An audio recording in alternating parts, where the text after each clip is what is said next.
Hello friends, তোমরা সবাই কেমন আছো? আশা করি সবাই খুব ভালো আছো। আমি চলে এসেছি বিথিকা আগের দিনের প্রশ্নের উত্তর নিয়ে। তো আমাদের আগের দিনের প্রশ্ন ছিল গাজর আমাদের স্কিনে কিসের কাজ করে। গাজর আমাদের স্কিনে অ্যাকচুয়ালি আমাদের স্কিনটাকে প্রচণ্ড পরিমাণে ঠান্ডা রাখতে সাহায্য করে, অ্যাস্ট্রিনজেন্টের কাজ করে।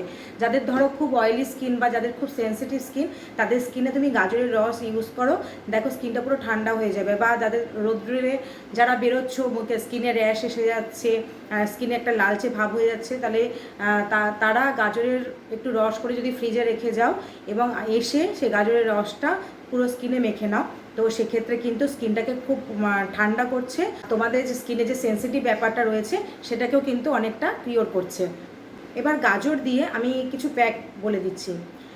ড্রাই স্কিনে গাজরের রস নাও, তার সাথে একটা ডিমের কুসুম নাও বা কুসুমের অর্ধেক কুসুম নাও, আর তার সাথে নাও মুলতানি মাটি দিয়ে একটা প্যাক করে ড্রাই স্কিনের ক্ষেত্রে ইউজ করতে পারো। আর তার চাইলে কয়েক ফোঁটা মধু অ্যাড করতে পারো।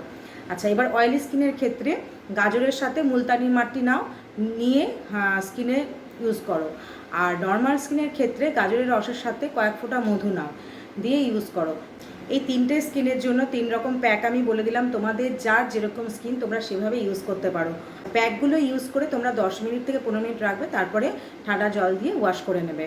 এছাড়া গাজর কিন্তু খুব স্কিন গ্লো করে। আমাদের কাঁচা গাজর খাওয়া তো খুবই ভালো, অনেকেই খায়। তোমাদের জন্য স্কিন প্রবলেম বলো, হেয়ারের প্রবলেমের এক একটা সলিউশন আমি দিতে থাকবো। তোমাদের যার যেমন সমস্যা আছে আমাকে কমেন্ট করে জানিও, এবং আমার বিউটি টিপসগুলোর মাধ্যমে তোমাদের কতটা উপকার হচ্ছে কমেন্ট করে জানিও। So thank you so much এই ভিডিওটা দেখার জন্য। নেক্সট আসবো অন্য কোনো দিন অন্য কোনো ভিডিও নিয়ে। সবাই সাথে থেকো।